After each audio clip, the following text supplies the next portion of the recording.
Lisa Boson. I live in northern Colorado and my series is It's Your Season.life. Thanks for joining me today. Today we're going to be learning how to cut up a pumpkin. I have found that on my video series it seems to be most helpful for those who not just want to learn a recipe and a technique, but like what to do with a vegetable. So as we move forward with adding plants to our lifestyle and our diet, sometimes it's good to know how to cut into something, how to prepare something. So this hopefully will be about a 5-minute video, but I do want to share with you my way of cutting a pumpkin and getting it ready to either roast or cook or do whatever you want. It is pumpkin time. It's October. Let's cut into that pumpkin. This is a pumpkin that I got it on the vine at Richmond Farms. I'm doing a tasting on Saturday of a pumpkin peanut soup that has a little bit of a Spanish twist to it. So you can get these pie pumpkins in the store and you're like, what do I do with it? Do I just go get my can of pumpkin, which is fine, that's totally cool.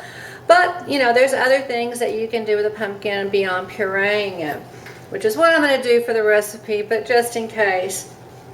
So I'm going to try a couple of different knives here. So my first knife is my grandmother's butcher knife. Actually, I think she used to butcher hogs and make sausage with this knife, but it's one of my favorites. It's just incredible.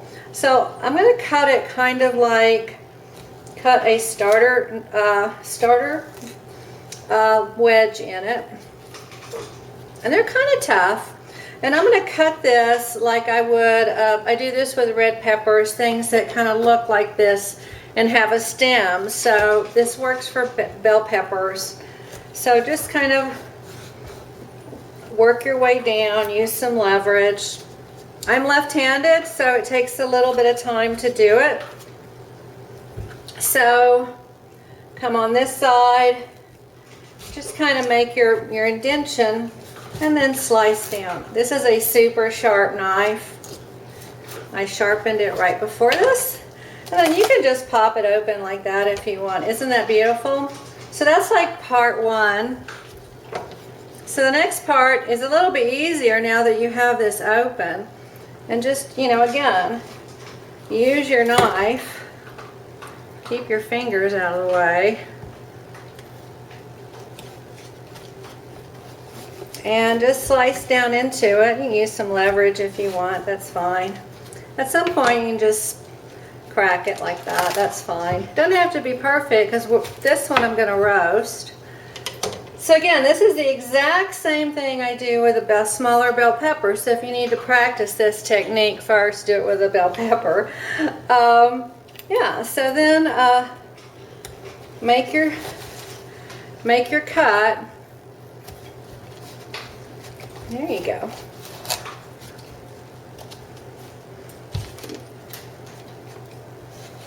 Seeds everywhere. So yeah, just use some leverage, pop it open, there you go. And then the last one, if you want to just make it a little easier on yourself, just kind of put it on its side like that, that's fine, and do that. Alright, so something that is helpful is to have a trash bowl somewhere nearby, so you can put your junk in it, all your stuff. I'm going to cut this one. So I'm going to flip it over because I don't want it sliding around. There we go. I'm like so hoping you can see this okay with the camera. So a couple different things you can do.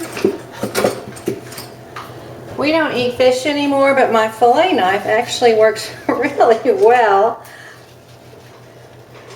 So I just kept my fillet knife and it just does beautifully just to get in under there because it has a little flexibility. So even if you're plant-based, you might want to just go ahead and invest in a fillet knife.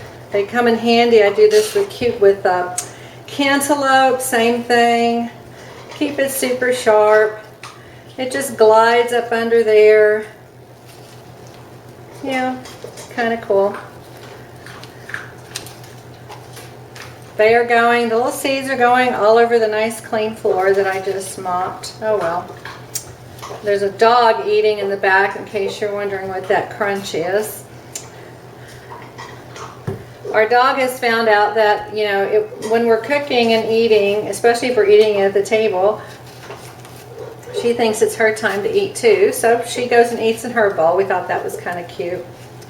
Anyway, so that's kind of how it is. Isn't that just beautiful? I'll be sure and get all the brown off because I want my pumpkin puree. I want my roasted pumpkin to be really perfect. So again, and there's no advertisement here. I just like these little flexible knives, these little flexible paring knives, because sometimes you just need some good flexibility. One thing I like about when you're cutting your own fruits and vegetables and doing your own prep, it really gets you into the moment. It's a very mindful experience to know this is where I get this is what a pumpkin looks like, and this is what it feels like when you're starting out. You can certainly get some pre-cut pumpkin at the store. There's a lot of pre-cut butternut squash, which is fine when you're in a time crunch. But I do think it's important, especially if you're really trying to experience plants in your diet, is to get a feel for what a fruit or a vegetable feels like and looks like before it even gets into the oven, before it goes into the Instapot, anything like that.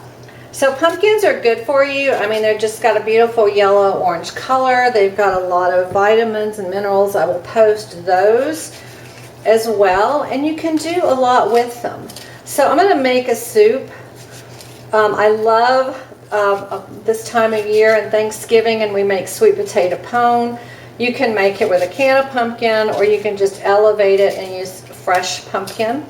The nice thing about prepping pumpkin is once whatever you do with it, you can freeze it. So it doesn't have to go to waste. So it's just my husband and I. This could be a lot of pumpkin, but by the time these are all the things we can do with this pumpkin. So first of all, we can roast it. I'm going to roast it like this, and you can also put it in the Instapot. Now I will tell you, when I have done the Instapot, it's been great. You actually just put the whole pumpkin in there. But it does get mushy. Because you're steaming it, it is going to be a little bit mushier product. So you may not have, depending on how long you're steaming or pressure cooking the whole pumpkin, you may have, it may be mushy. So you're going to have to puree it more than likely. But if you puree it, you know, you can still do quite a bit with it. You can make a casserole. You can make the ever popular sweet potato pone, but make it with pumpkin. You can add plant-based ricotta and make a filling. That's one of my favorites is to add it to plant-based ricotta and make it for a filling with for homemade ravioli. That is in my cookbook, by the way. What I'm going to do next is really just put it on a pan that has been sprayed, has some aluminum foil, and spray it with some Pam, non-stick coating, and then just sprinkle on some olive oil and roast it is what I'm going to do today. That way I can take it off the skin, and I can peel it and use it for other things, maybe cube it up if it comes out like I think it will. I'm going to puree it for my soup on Sunday. You can definitely freeze it. So once it's roasted, and I roast it at 400 for somewhere between 15 to 30 minutes. Watch your oven. I have some special things in my oven that maintain the heat a little bit better. Plus I actually have a convection roast oven, so that will help brown it and cook it faster. So I just wanted to show you how soft I roasted these. So I have a convection roast feature on my oven, and so I wanted to not cook these to mush. What you want to do is just cook to fork tender. So I can take a fork and just kind of do this. So you notice they're still firm, okay? Totally great. And so at this point, I could do some different things. I can use my handy dandy fillet knife. And I would do this on the board. I'm really just showing this on the video. And see how beautiful that comes out? So at this point, I have this lovely piece that I can, could have done that a little bit better. But really just to show you, this is firm. It's cooked, but I can do something interesting if I wanted to cube it. I could do that. So I can cube it and it would hold its shape. So sometimes you have a dish that you want to do that. And then also, if I wanted to, I can just, it's still where I can mash it. So I just really am just showing you, let me move this just a little bit. I can show it, so I can mash it. So I could just mash it if I wanted to. Make mashed pumpkin and make the, not necessarily puree it, but just mash it. Sometimes you might want to just do a mash instead of a full-on puree in a food processor or a blender. I'm going to full-on puree this for my soup. But I really just wanted to show you, you don't want to kill your pumpkin. And you can do that a little bit if you're not careful in an Instapot. Yeah, they're great. I love my Instapot. But you'll wind up with something that may not be this sturdy that you can use for other dishes. So again, I can just I can either take my paring knife or I can take my handy dandy fish fillet knife. Thank God I didn't just let that go to the wayside. And just take the skin off, and it's just absolutely beautiful. And you might even could do something beautiful with that. You might have this on someone's plate, and you might just garnish it maybe with some balsamic vinegar. Wouldn't that be lovely? So don't kill your pumpkin. That's the message. Do not kill your pumpkin. So thank you for joining, and be sure and click the subscribe button, like it, do all that stuff you're supposed to do. I'm going to put some links to some other videos up here, maybe this way or that way, I never can remember. And just remember, I'm also 62. We went plant-based at 60. So I want to add that in there, that you can do this at any time of your life.